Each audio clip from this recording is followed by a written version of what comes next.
राजधानी में high voltage का खतरा आपको दिखाते हैं।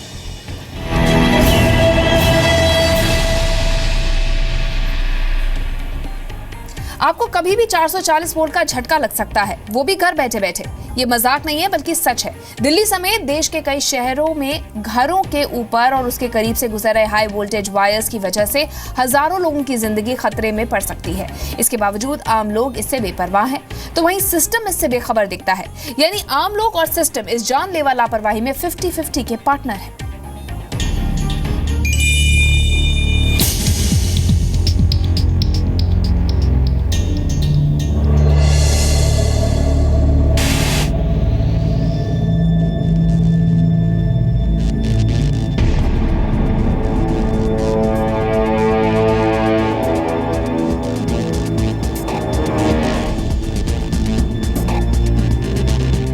देश की राजधानी दिल्ली में हजारों लोगों की सुरक्षा को तार-तार कर रही है एक हाई वोल्टेज लापरवाही।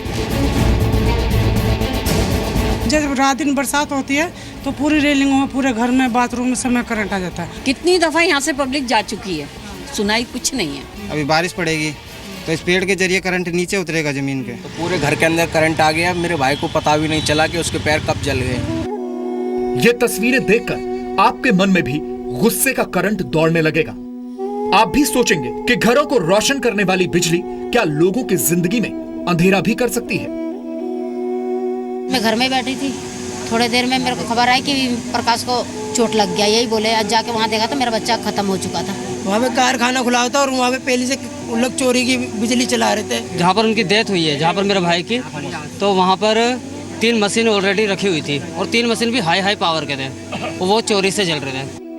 दिल्ली के नंदनगरी इलाके में रहने वाले लोगों के लिए बिजली की ये तारें किसी आतंकवाद से कम नहीं है। कुछ दिनों पहले इसी इलाके में हाई टेंशन वायर की चपेट में आकर एक युवक की जान गई। इसी दौरान एक के बाद एक कई घरों में धमाके भी हुए, जिसके निशान अब तक मौजूद हैं। जो ब्लास्ट हुआ है इलेक्ट्रिक शॉक लगने के बाद, आप यहाँ पर देखेंगे उसका इम्पैक्ट कितना ख़राब था।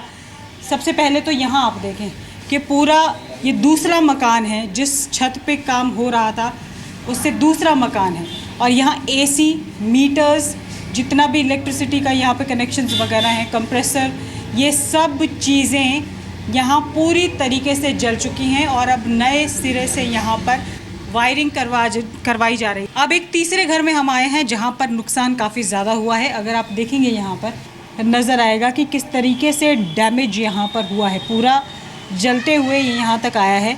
और फिर ये जो ट्यूबलाइट आप देख सकते हैं इस तरफ, इसमें भी ब्लास्ट हुआ है और ये पूरी ट्यूबलाइट गिर कर नीचे आई है और यहाँ जो घर का बेटा था उस बेटे के बाजू पे लगी है। सर मैम, मैं सो रहा था, एकदम ब्लास्ट हुआ, उस कारण ट्यूबलाइट यहाँ चिपक गई, गरम ट्यूबलाइट चिपक गई आपको। फिर उसके बाद फिर यहाँ पे धुआं हो गया, धुआं से फिर सांस घुटने लगी। बिजली की जिन हाई वोल्टेज तारों को देखकर मन में तनाव पैदा हो जाता है, वो हाई वोल्टेज वायर्स भारत के कई शहरों की पहचान बन गई हैं। इनमें से कई शहर ऐसे हैं जिन्हें स्मार्ट सिटी बनाया जाना है, लेकिन आपको जानकर अफसोस होगा कि शहरों की कटियाबाज व्यवस्था ने इन वायर्स में दौड़ती बिजली को मौत का दूसरा नाम बना दिया है। केबल किसी और घर में पहुंचाने की केबल ऑपरेटर कोशिश कर रहा था। इसी कोशिश में उसने जब इस छत के ऊपर से केबल फेंकी है तो इस हाई टेंशन वायर के ऊपर जाकर ये केबल गिरी है। वो केबल आप लटकती हुई देख सकते हैं। जैसे ही केबल वहाँ गिरी और करंट पास हुआ इस केबल में से, और यहाँ पर जो केबल ऑपरेटर था जो वायर फेंक रहा था वो पूरी तरह से जल गया और उसकी स्पॉट पे ही मौत हो गई। हाँ, एक बार ये लाइन वायर टूट के नीचे गिर गई थी। हाँ। तो इस पूरे इस इलाके की जितने भी टीवी और फ्रिज थे वो सारे फूक गए थे।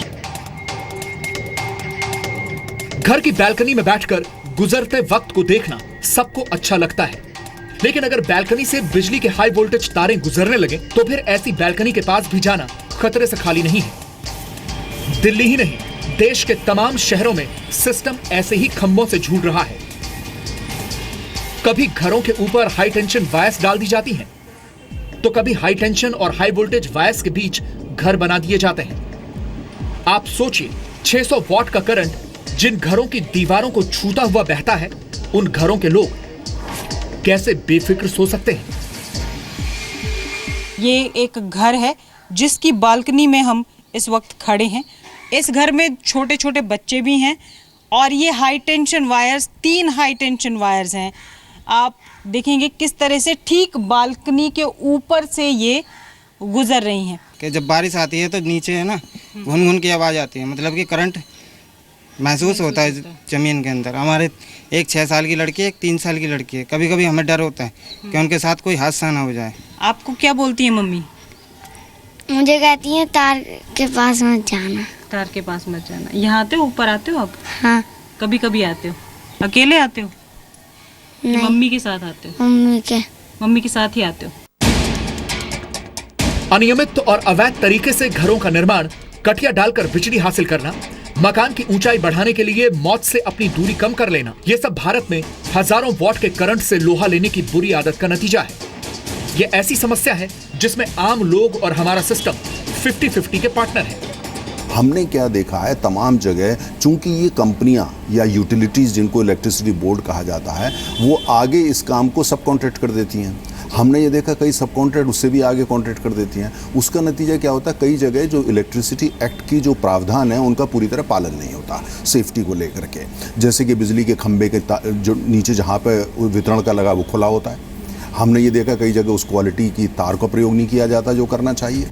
बिजली पैदा करने वाले पावर प्लांट से हजारों what current high tension transmission lines पर सवार होकर सब स्टेशन तक पहुंचता है। ये सब स्टेशन वोल्टेज को कम कर देते हैं। इसके बाद बिजली स्थानीय ट्रांसफार्मर तक पहुंचती है और फिर ट्रांसफार्मर से खंभों तक और खंभों से आपके घर में लगे मीटर और इलेक्ट्रॉनिक उपकरणों तक। लेकिन भारत के कई शहरों में बिजली बांटने का यह वैज्ञानिक और सुरक्षित तरीका बेतरतीब तारों में उलझ जाता है और फिर लोगों की जान के लिए खतरा बन जाता है।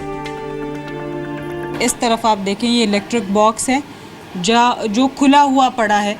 जिस मकान से ये लगता है वहाँ मकान मालिक का ये कहना है कि इनकी जो रेलिंग है घर की, उसमें बरसात के दौरान करंट दौड़ता है। इसमें स्पार्किंग तो नहीं होती, पर ज़्यादा जब रात दिन बरसात होती है तो पूरी रेलिंगों में, पूरे घर में, बाथरूम में सब में करंट आ जाता है। नलकों में भी आ जाता है। अच्छा। टोटियों में भी। ठीक है। तो इससे परेशानी तो है। अब बरसात होगी तो लाजमी होनी परेशानी तो। लेकिन ये जो इस तरह से ये पोचा वोचा डाला हुआ है, ये नहीं डालना चाहिए। ये नहीं डालना चाहिए। ये तो खैर गलत बात है। गीला कपड़ा तो बरसात में डालना ही नहीं चाहिए यहाँ पे। ये तो खैर हमारी गलती है, ये तो हम उतार लेंगे, पर ये जो खुला पड़ा इसका क्या होगा।